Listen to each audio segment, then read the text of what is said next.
They feel closer to their food. They feel like the produce is not something that is distant from them to actually start to add to their dishes. When there is scarcity of food, there is usually an overconsumption of high-calorie, low-nutrient foods, and then that becomes the mainstay of people's diet. From the National Institutes of Health Clinical Center, this is Discovering Hope in Science. Dr. Nicole Farmer is currently the tenure track investigator at the NIH Clinical Center. She is the section chief of the Dietary, Behaviors, and Biopsychosocial Health section within the Translational, Biobehavioral, and Health Disparities branch. My name is Yvonne Hilton from the Office of Communications and Media Relations, and I'll be your host.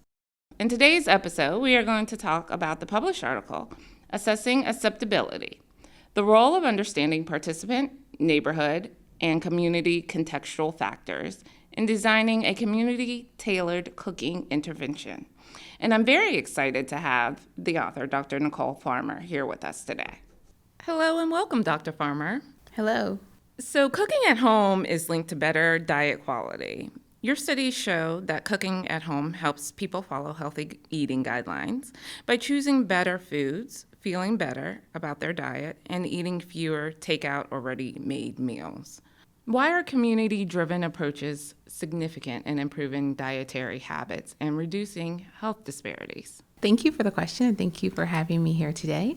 I think that community-driven approaches are important for addressing diet disparities and health disparities because we all get our food and shop in the communities in which we live, and the way that communities are shaped and the way that communities are actually invested in can determine what people eat, what's available for them to actually cook, and then can also determine what their food preferences become. So we know that these are some of the leading issues that we face in terms of diet disparities and why most Americans actually are not meeting the dietary guidelines. So along that note, what is food insecurity? So food insecurity is a term that actually has been coined by the USDA, the United States Department of Agriculture, and it's a term that essentially means that within the prior 12 months, did someone run out of food, experience hunger, or run out of money to purchase food that then allowed them to potentially not eat the meals that they wanted or even have an adverse effect of weight loss occur. So what are some unintended consequences of food insecurity among low-income populations? So we know that some unintended consequences it can be an increased risk for obesity, increased risk for heart disease, as well as increased risk for type 2 diabetes. Some of the ways that this occurs is because when there is scarcity of food, there is usually an overconsumption of high-calorie, low-nutrient foods, and then that becomes the mainstay of people's diet when they have to think about economic resources versus obtaining food.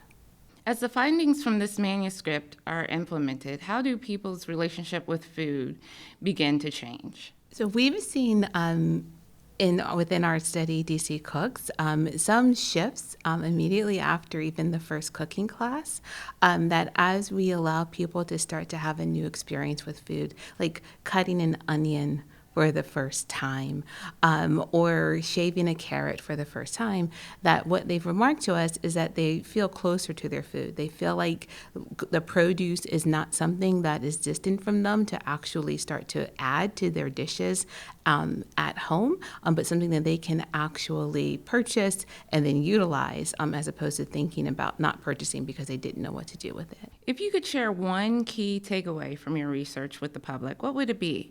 What key insights can people in this demographic gain from this study as well? So I think one key insight for the public is to understand that we look at community-engaged research as research that we do with people and with communities, and not research that we do on communities or on people. And there's a distinct difference that's important for us to talk about to the public with regard to how we approach community-engaged research. And then for the demographic within the studies that we do, mostly the demographic are people who live in food deserts or food apartheid zones, essentially areas in which there's low access to fresh produce available through grocery stores.